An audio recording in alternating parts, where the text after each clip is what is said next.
प्राचीन काल में जब सृष्टि का विस्तार हो रहा था, तब कश्यप ऋषि और उनकी पत्नियों से विभिन्न जातियों की उत्पत्ति हुई। कश्यप की पत्नी दनु से जिस तेजस्वी और शक्तिशाली पुत्र का जन्म हुआ, उसे संसार विप्रचित्ति के नाम से जानता है।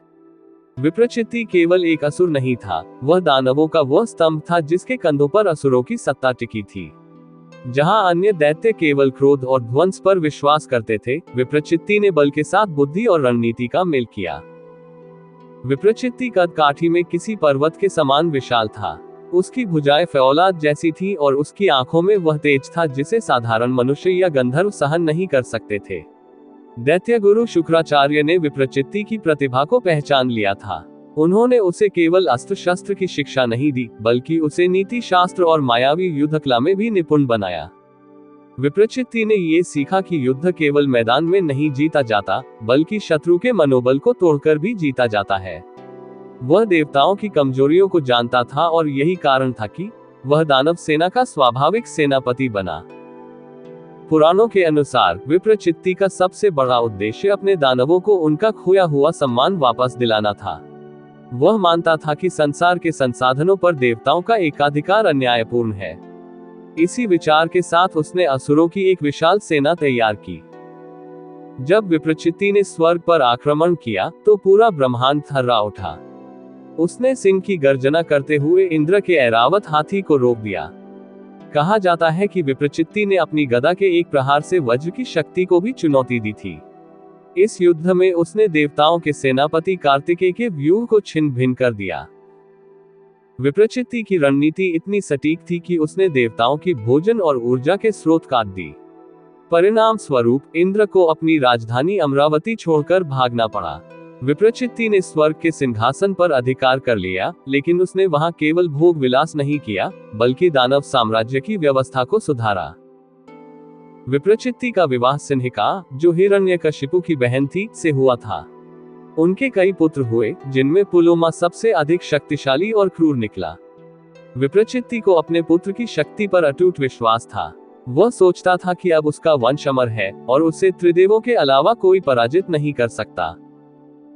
यहीं से विप्रचित्ति के भीतर वह अहंकार पनपने लगा, जो हर महान असुर के पतन का कारण बनता है। उसने ऋषियों के यज्ञों में विघ्न डालना शुरू किया ताकि देवताओं तक उनकी शक्ति न पहुंच सके।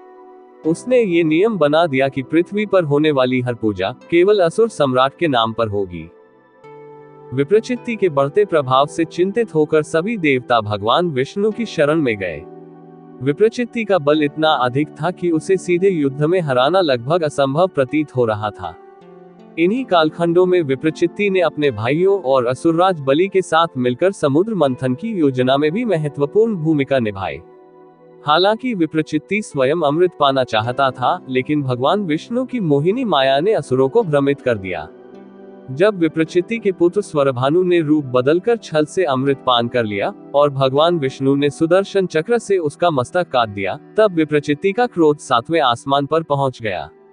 अपने पुत्र की इस दुर्दशा और देवताओं के कपट पूर्ण व्यवहार से तिल मिलाकर उसने प्रतिज्ञा की कि वह विष्णु के प्रिय देवताओं का समूल विनाश कर देगा। इसके परिणाम स्वरूप एक भीषण देवासुर संग्राम छिड़ गया। अमृत न मिलने के क्रोध में विप्रचित्ति ने भगवान विष्णु पर ही आक्रमण करने का दुस्साहस किया। विष्णु जी ने उसे अपनी गदा से मूर्छित कर दिया। यह विप्रचित्ति के जीवन की पहली बड़ी हार थी। उसे समझ आ गया कि केवल शारीरिक बल और अस्त्रों से वह जगत के पालनहार को नहीं जीत सकता। अपनी हार का प्रतिशोध लेने और देवताओं को जड़ से मिटाने के लिए विप्रचित्ति ने राजकाज अपने पुत्र पुलोमा को सौंपा और हिमालय की दुर्गम कंदराओं में ब्रह्मा जी की तपस्या करने चला गया।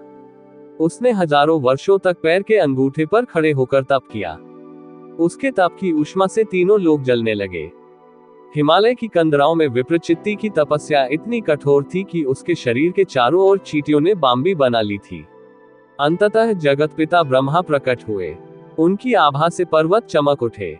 ब्रह्मा जी ने कहा, हे धनु पुत्र उठो, तुम्हारी तपस्या पूर्ण हुई। मांगो, क्या वरदान चाहते हो। विप्रचित्ति ने आंखें खोली और प्रणाम करते हुए कहा, हे पितामह, मुझे ऐसा वरदान दे कि न मैं किसी देवता के अस्त्र से मरूं, न किसी असुर के छल से। मुझे वह शक्ति दे कि त्रिदेवों के अतिरिक्त कोई भी मेरे सामने खड़ा न हो सके। ब्रह्मा जी ने मंद मुस्कान के साथ कहा, तथास्तु। परंतु याद रखना विप्रचित्ति, शक्ति जब धर्म की मर्यादा लांघती है तो वह स्वयं के विनाश का मार्ग प्रशस्त करती है। वरदान पाते ही विप्रचित्ति के शरीर में करोड़ों सूर्यों का तेज समा गया। वह अब साधारण असुर नहीं बल्कि एक अजेय योद्धा बन चुका था। उसने वापस लौटकर असुर सेना का पुनर्गठन किया और पाताल से लेकर आकाश तक अपनी धाक जमा दी।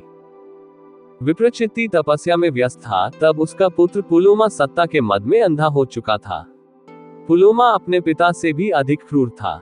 उसने ऋषि मुनियों के आश्रमों को नष्ट करना शुरू कर दिया और इंद्र की सभा में जाकर देवताओं का अपमान किया।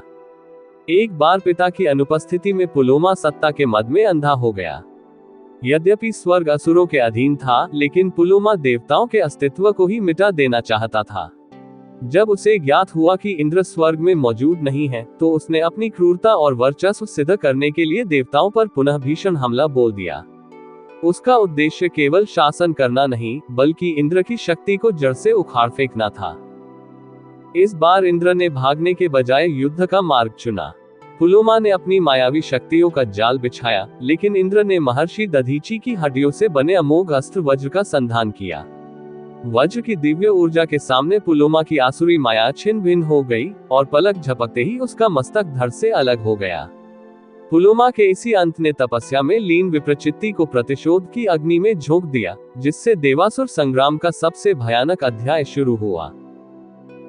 जब विप्रचित्ति को अपने प्रिय पुत्र पुलोमा की मृत्यु का समाचार मिला, तो उसके विलाप से धरती डोलने लगी। उसका दुख तुरंत ही भीषण क्रोध में बदल गया। उसने प्रतिज्ञा की, जिस इंद्र ने मेरे पुत्र का रक्त बहाया है, मैं उस इंद्र के सिंहासन को शमशान बना दूंगा। विप्रचित्ति ने असुरों की सबसे बड़ी सेना एकत्र की। इस युद्ध में उसने ब्रह्मा के वरदान का भरपूर लाभ उठाया। देवताओं के बाण उसके शरीर को छूकर गिर जाते थे। उसने इंद्र को रणभूमि में ललकारा। युद्ध इतना भयानक था कि सूर्य का प्रकाश धुंधला पड़ गया। विप्रचित्ति ने अपनी माया से चारों ओर अंधेरा फैला दिया और देवताओं पर पत्थरों की वर्षा शुरू कर दी। इंद्र ने अपना वज्र चलाया, लेकिन ब्रह्मा के वरदान के कारण वज्र भी विप्रचित्ति का वध करने में असफल रहा। देवता भयभीत होकर भागने लगे। स्वर्ग पर असुरों का पूर्ण आधिपत्य हो गया। विप्रचित्ति ने इंद्र को बंदी बना लिया। यह असुरों के इतिहास की सबसे बड़ी जीत थी, लेकिन इसी जीत ने विप्रचित्ति को अंधा कर दिया। उसने देवताओं का अपमान करना शुरू किया और स्वयं को ब्रह्मांड का स्वामी घोषित कर दिया। जब अधर्म की सीमा पार हो गई, तब स्वयं भगवान विष्णु युद्धभूमि में अवतरित हुए। विप्रचित्ति ने विष्णु को देखकर उपहास किया, हे नारायण, आप भी आज एक असुर के हाथों पराजित होने आए हैं। ब्रह्मा का वरदान मेरा कवच है।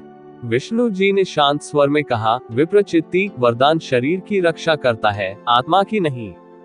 तुमने धर्म का त्याग कर दिया है, और जो धर्म का त्याग करता है, उसका काल स्वयं उसके भीतर जन्म लेता है। विप्रचित्ति ने विष्णु पर अपने सबसे घातक अस्त्रों का प्रयोग किया, लेकिन वे सब विष्णु की माया में विलीन हो गए। अंततः विष्णु ने अपना सुदर्शन चक्र धारण किया। सुदर्शन चक्र किसी सामान्य अस्त्र की श्रेणी में नहीं आता था, वह काल का साक्षात स्वरूप था। जैसे ही चक्र ने विप्रचित्ति की ओर प्रस्थान किया, ब्रह्मा का वरदान निष्प्रभावी होने लगा। क्योंकि वरदान केवल सामान्य अस्त्रों के लिए था, सृष्टि के नियामक चक्र के लिए नहीं। सुदर्शन चक्र ने विप्रचित्ति के घमंड और उसकी आसुरी शक्ति का छेदन कर दिया। विप्रचित्ति लहूलुहान होकर भूमि पर गिर पड़ा। मृत्यु को निकट देखकर विप्रचित्ति का मोह भंग हो गया। उसे समझ आया कि उसने शक्ति के पीछे भागते हुए अपनों को खोया और अशांति के सिवा कुछ न पाया। उसने मरणासन अवस्था में भगवान विष्णु के चरण स्पर्श किए।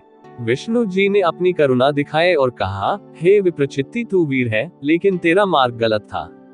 तेरा यह अंत तुझे आने वाले युगों में एक सबक के रूप में याद दिलाएगा। विप्रचित्ति ने क्षमा मांगी और अपने प्राण त्याग दिए। कुछ कथाओं में उल्लेख है कि विप्रचित्ति की आत्मा को विष्णु ने अपनी शरण में लिया, क्योंकि अंत समय में उसने सत्य को स्वीकार कर लिया था। विप्रचित्ति की यह गाथा हमें 3 महत्वपूर्ण बातें सिखाती है। 1, अहंकार का पतन। चाहे कितना भी बड़ा वरदान क्यों न हो, अहंकार उसे धूल में मिला देता है। 2, शक्ति और विवेक। बिना विवेक के शक्ति केवल विनाश का कारण बनती है। 3 कर्म का फल। पुत्र मोह और प्रतिशोध ने एक महान योद्धा को अधर्म के मार्ग पर धकेल दिया। विप्रचित्ति आज भी पौराणिक कथाओं में एक ऐसे पात्र के रूप में जीवित है जो असुर सेनापति तो था, पर जिसके भीतर एक जिज्ञासु और तपस्वी मन भी छिपा था।